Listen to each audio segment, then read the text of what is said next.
Whatever the Gods Do is essentially the story of a motherless child. It's a memoir, and the story began when a friend of mine, who was a new friend in many ways. I'd met her 3 years before, and she was a very lively and beautiful woman who had been a singer. Her name was Dina, and just when I was becoming good friends with her, she had a cerebral hemorrhage, and she was in the locked-in syndrome for a year and died when her son was 3 years old.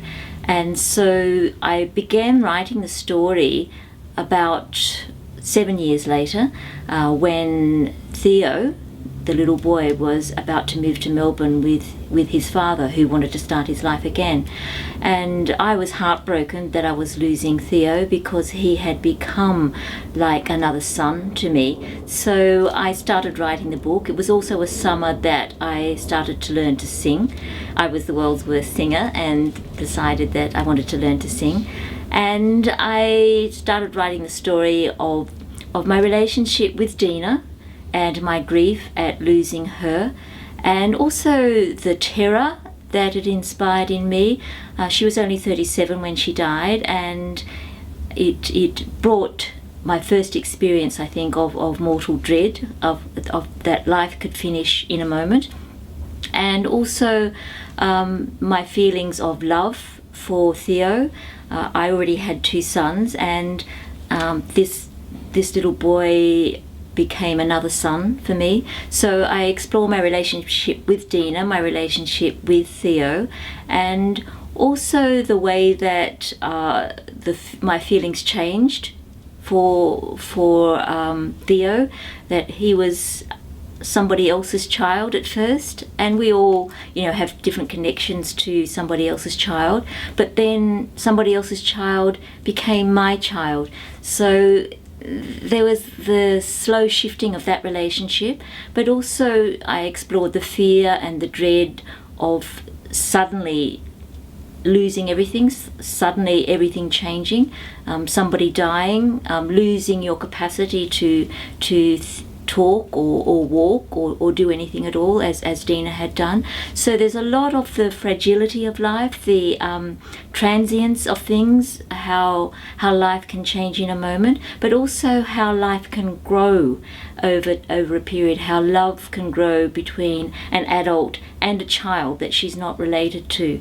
So it really became a very emotionally important story for me, because I wanted to be the best kind of mother for him, but he wasn't my child. So there was a lot for me to explore, and it was a story that I wanted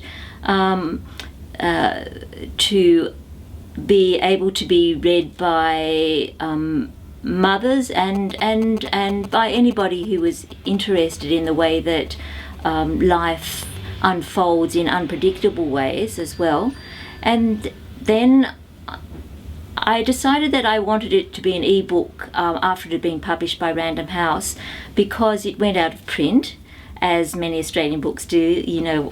That's the usual way in Australia. After 2 or 3 years, it's very hard to find a book, even if it's done well at the time. So I started looking around for an ebook publisher, and then I saw via the Australian Society of Authors that Wuthering Ink had started up, and so I looked into Wuthering Ink, and lo and behold, it had been started by a group of writers. I was a bit terrified of the big ebook publishers, because it seemed to me that my book would just get lost on one of those huge sites, and I didn't really know how to go about it either.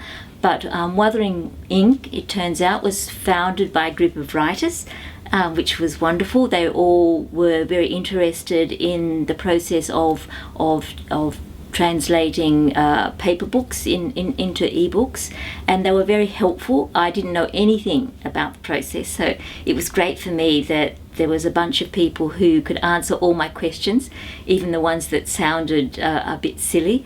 So I thought I would pursue that angle, and it turned out that it was just the easiest thing to do. It took some time, but that's because I was writing myself and couldn't work on it every day. But it turned out that it was a simple process, really. The information on the website was really easy to follow, and I think it's just fantastic that it's been founded and developed and run by a group of writers.